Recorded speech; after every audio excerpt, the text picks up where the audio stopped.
mga be! Very exciting ang ating 3-minute review for today's video. Hindi ko alam kung kasya ang 3-minute kasi ichichika ko sa inyo lahat ng mga kaganapan. Sa Wild Wild After Party last Saturday, May 24 sa New Frontier Theater. Naku, sinasabi ko sa inyo, that was the wildest show I've ever been with. Wow!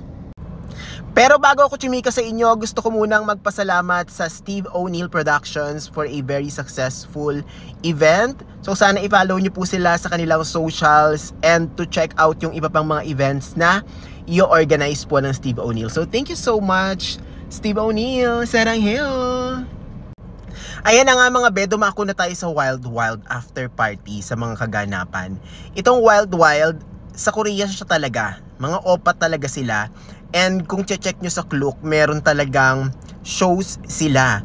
And strictly for ladies only. Kaya kapag nagko-Korea kami, gusto ko talagang manood. Kaya lang, hindi pwede kasi nga for ladies lang. Kaya naman, itong naganap sa Pilipinas, diba, 2 shows siya. Isang for ladies only, tapos isang open for everyone, for all gender. So, ang saya, this is the chance. And hindi ako binigo mga be. Grabe, lahat ng OPA fantasies ninyo dito na magaganap. Naganap pala talaga. And my goodness. And for 18 years old and above lang ito mga be, at bawal kumuha ng videos and photos during the show. As in, talagang lumalapit yung mga bouncer, bawal kayong kumuha. Oo, kasi talagang bawal talagang lumabas ang mga kaganapan doon.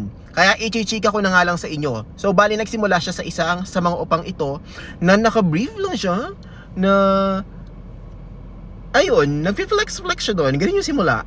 Tapos biglang silang lahat na and naka-formal attire ang mga opas natin. As in yung mga napapanood natin sa mga K-drama na formal-formalan, ganyan yung ay, ang syarap ng opa na ito, ganyan. Tapos, sumasayaw sila, biglang naghubad, ganyan. Ganon, as in, mapapatili ka na lang ng bonggang-bongga and lumalapit sila, bumababa sila sa stage. And 3 sa mga opa na yan ang nakamayan ko. And meron akong isa na super crush dyan. Gagawin ko yun ng separate video.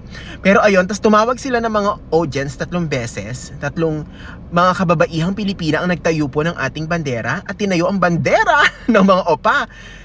Tapos sinayawan sila ng bonggang-bongga. As in, mga ba yung dirty dancing. Diba? Kung nakakapanood kayo ng mga macho dancer ba? Ganon yung atake. And mga opa, imagine niyo mga opang sinasayawan kayo ng mga pabula-bulating ganyan. Tapos meron pa mga papuwet, mga pabakat. Ganon yung mga experience namin. So talagang matindihang tilian ang naganap.